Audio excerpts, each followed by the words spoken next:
I'll do this intro later. Item number SCP something J, object class blank, I guess.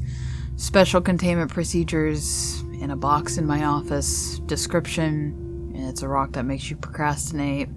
Addendum: probably mimetic or something, and I'll finish writing this up later. Dr. Vang.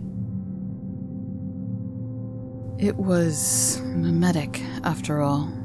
This all began with Dr. Vang being booted out of the Foundation. I started working with Dr. Vang 5 years after I got my bachelor's and getting recruited because of my cum laude and all that. He was a charming guy, humorous but never losing his cool, and works really hard. It stayed this way until, 10, 20 years ago? He claimed he was under the effect of a stone in his desk. A stone that caused people to lose interest in work, to lose willpower for innovation. A procrastination rock. Maggie and I thought it was a joke. It wasn't the first time Dr. Vang created a fictional SCP to scare us. We didn't conduct any research on it. After all, how can you research a non-existent joke? The joke was forgotten, just like the stone itself, after a few days. I would not remember that stone again until many years later. Dr. Vang started to make mistakes he never made. A misplaced book here, an overturned beaker there.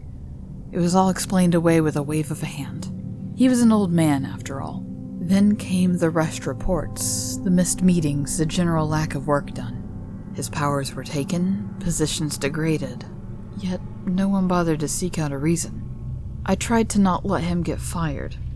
After all, he was my mentor, and a respected researcher as I'd first known him. But even with my hard work, I could not convince the O5 to let him stay. He didn't even bother to pack his office. He just left it alone with a note on the door saying, "For the next guy." His stuff got passed around the Foundation. I lost track of where most of it went, but I know the O5 would be looking over all the things he left, just like what they did with Dr. Gans when he died. I visited Dr. Vang from time to time, and I remained working for the Foundation, but my heart just wasn't in it after Dr. Vang left. A new researcher, while digging through Dr. Vang's stuff, found the long-forgotten stone.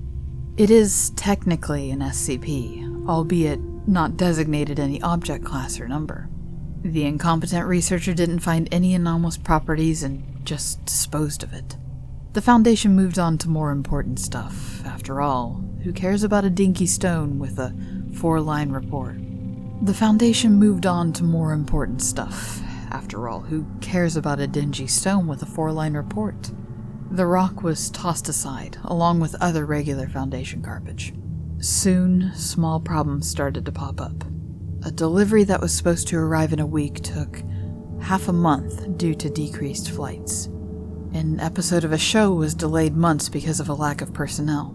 A highway that was planned to be built in 6 months dragged into several years. But no one noticed. It was all within normal. After all, what human doesn't make mistakes? We are fallible, after all. They aren't huge problems anyway. A few years before my retirement, I learned that the Foundation recovered the original stone, along with several hundred identical stones from a secretive extremist group. The group laid hands on it after the botched disposal. They found the cause of the stone's properties and mass-produced the stone. It was then sold to several other activist groups who started secretly planting these stones into UN assemblies, G20 meetings, every conference for major organizations from APEC to NATO. Stealth planes flew over municipals, sprinkling cities with a thin layer of ground-up procrastinati into the dead of the night. In an attempt to weaken the major world players and bring down their enemies. The world still went on, day by day, and humanity held itself together. World leaders continued to maintain a strained peace with the extremists, and the ones who once believed that it can bring them victory were disappointed once again. There were no immediate effects, and the extremists soon turned to other means of bringing down their enemies. The shadow of the stone lingered, seeping into the lives of every man, an effect that no one foresaw. People all around complained about the general slag, but were just too apathetic to stand up for it. There's always someone else to blame, some other time to do it. Bills took years to pass, buildings took decades to build, and yet no one seemed to care enough to fix it. Soon, activist groups fell apart due to lack of interest. Labor unions dissolved because no one had the will to fight for rights. Members of parliament bodies were still elected, but there were no bills to pass, no issue to debate, no conflict to resolve. Wars ended because the soldiers on both sides had lost the passion and patriotism that brought them there. The O5 Council tried to prevent the spread of this phenomenon, to start the recovery, to let humanity stand back up on its feet. But no matter how hard they tried, our agents and researchers simply just dragged the missions on for years. We didn't die out. We just simply lost our will to improve.